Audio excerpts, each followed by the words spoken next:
Hey, Aspen Mountain peeps, happy Tuesday to you.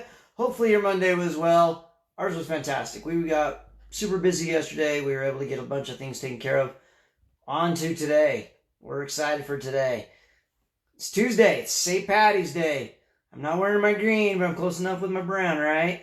Hey, just so you know, we want to wish everyone a happy St. Patty's Day. We love this holiday. I personally love this holiday. I lived 2 years in Scotland. And so even though it's not Ireland, I have that sedimentary feel to the Celtic areas, especially Ireland and Scotland in general. I hope you're having a wonderful day. So yesterday we had this great call, and I want to jump into it. It's turned into a catastrophe. And we're going to go into what that means here shortly. If you're watching this on Facebook Live, type in live, leave a comment, leave any type of response. We love to see people. We want to see what you guys have questions about. So leave that in the remarks. If you're watching it live, type live. If you're watching replay on Facebook, type it in replay. If you're watching on YouTube, subscribe to us. You'll get the notifications with the little bell. You can get these every single time we post, which usually is almost every day. Every once in a while I have a skip, but not very often. So today we're going to talk tub drains. We had a call yesterday for a tub drain where the gentleman tried to fix it himself. He tried to do it clean. Hey, Josh, good morning. Hope you're working down there in the shop real well. I'm waiting for those calls to come in.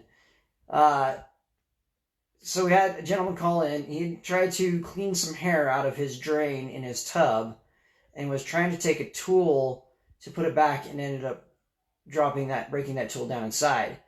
The problem was is he took it apart without knowing how it went back together. So it turned into a tub drain catastrophe, and poor Jost had to deal with it. But I want to go into kind of how a tub works on a drains, because they are a little different. There's a lot of different styles, but I'm going to go into what we use today in the modern home.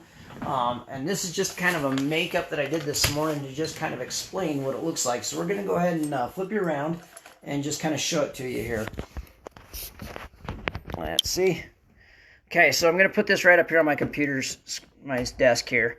Apologize for the screen being on. I'm checking stuff.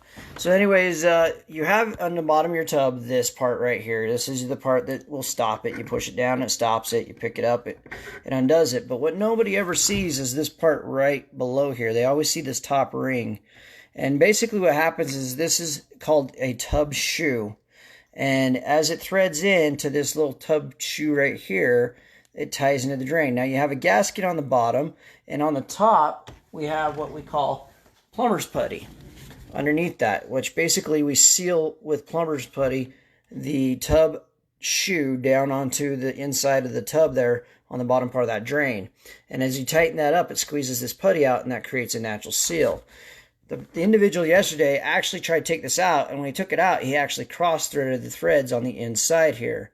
So we actually had to get this out, but without our tool, which this is called a tub dumbbell. This is the tool that we use to get that in and out.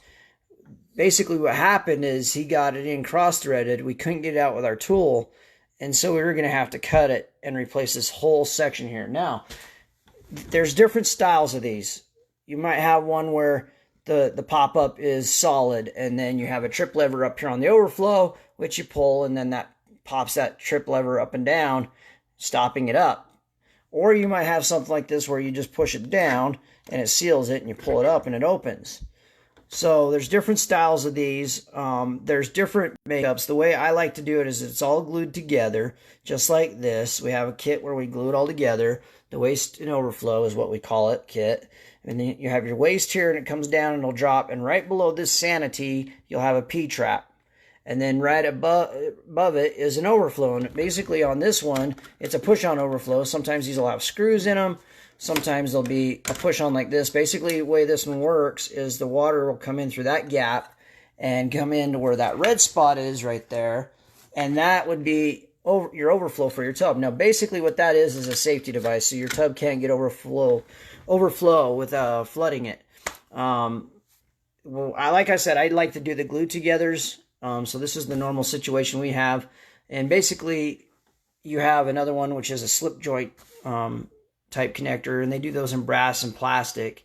I've seen those as well. But this is the one we prefer, mostly because once you've got it in and it's glued together, there's no changing it.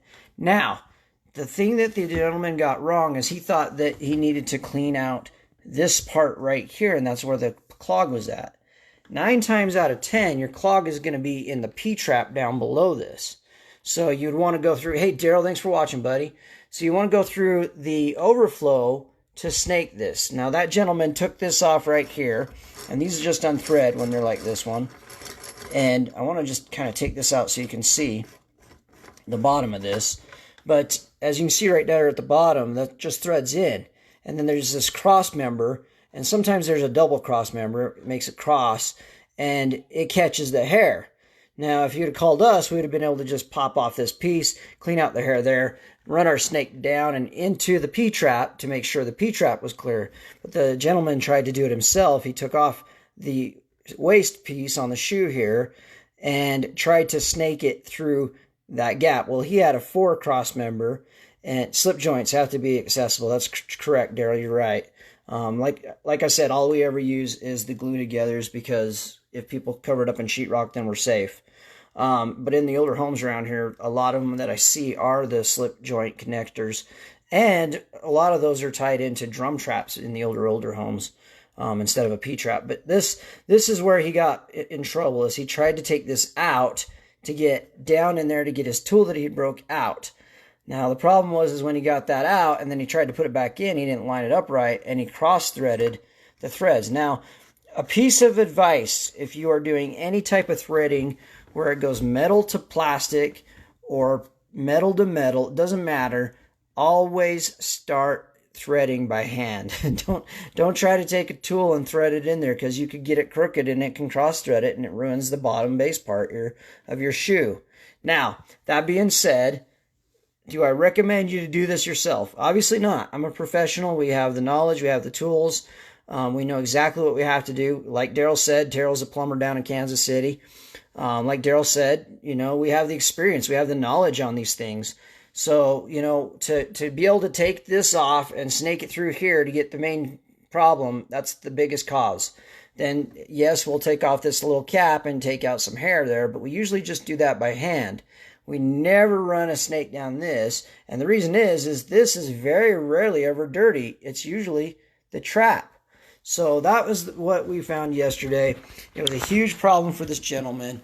Unfortunately, he didn't want to pay the price it was going to cost to replace this. He said he would do it himself, so I'm expecting a phone call any day now. Hey, Mickey, thanks for joining us. Terry, thanks for joining us. TK. The problem is I know that this gentleman's going to try to take care of it on his own, and I know that him knowing that he cross-thread it, he knows he had to replace it.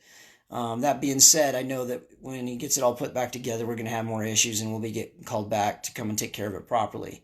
Now, does that mean that I'm going to force our way into it? No, I'm not going to force our way into it. Now, I will give our professional opinion. Josh did that yesterday. He gave our prices. He gave options. This is how much it is to do this. This is how much it is to do that. That's what we do here at Aspen Mountain Plumbing. We give options and let our customer make a choice. Unfortunately, this gentleman made the wrong choice, and so we were there taking care of him. Hey, Jason, thanks for joining us, bud. But that's kind of a rundown of how a tub works, how it looks. Like I said, 9 times out of 10, the clog is in the P-trap, not in the bottom part of the tub. Sometimes we do have hair that catches on the bottom part of the tub, but as you can see, the bottom of that, with that single bar going across, very rarely does that catch anything. It's usually in the trap where it catches it. So that's why we have the overflow and we access it from the overflow. They've actually started on some of the overflows. You'll see where it says clean out right at the bottom. And that's basically for those handymen and those homeowners so they can know where exactly they need to clene it out from. Now, if you have a trip lever style like that, you have to take the entire trip lever piece out. And basically on the bottom, you're just going to have a counterweight that closes off that drain. You're going to have to pull that whole assembly out, snake down in there and put it back in. And then you'll have to test it to make sure that it's adjusted right. Sometimes just by pulling it out and putting it back in, that adjustment gets messed up a little bit.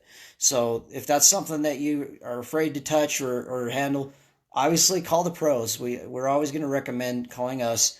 We know how this works. We have the right tools to get it done in the first shot.